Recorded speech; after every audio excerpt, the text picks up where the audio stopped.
Savage, ascultă. Am dat totul pe venă. E vina mea, știu. Te văd pe stradă, zâmbești, ești perfectă, nu greșești. Eu sunt pe dos, un suflet ars printre ruini și vești. Vreau să te strig, să-ți dau un inel, dar e fantezie, că ultima doză m-a golit. M-a lăsat în mizerie, stau ascuns, mi-e rușine de mine, de acest hal. Ochi roșii, mâini tremurând, un final brutal. Nu am un leu, te mint, n-am bani, nici de trandafir, toți banii spraf.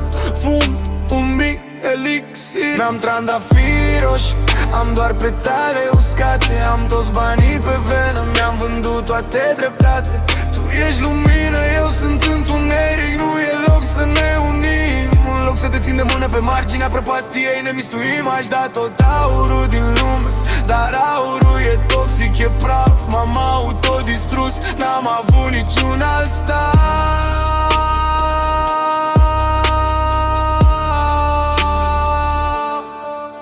Mă întreb ce fac, ți-am zis că e totul ok. Am mințit clar. Fiecare zi e o luptă, fiecare respirație doare în zadar. Și știu că dacă intri în viața mea, o trag în jos la fund. Ești prea curată, eu sunt veninul, un capitol profund. Vreau să te salvezi de mine, de otrava din sânge, de tot. Că n-am dreptul să te ating, n-am dreptul să-ți fiu un loc. Mă rog să mă vezi, dar mă rog să nu mă vezi niciodată un dependent, singur, căzut ca o pată. N-am trandafiri roșu, am doar petale uscate. Am toți banii pe venă, mi-am vândut toate dreptate.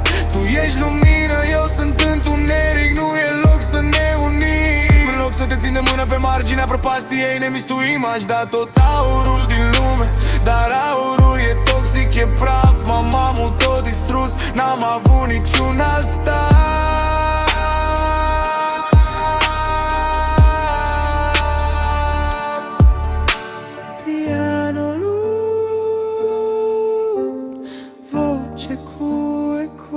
Trandafiri uscați.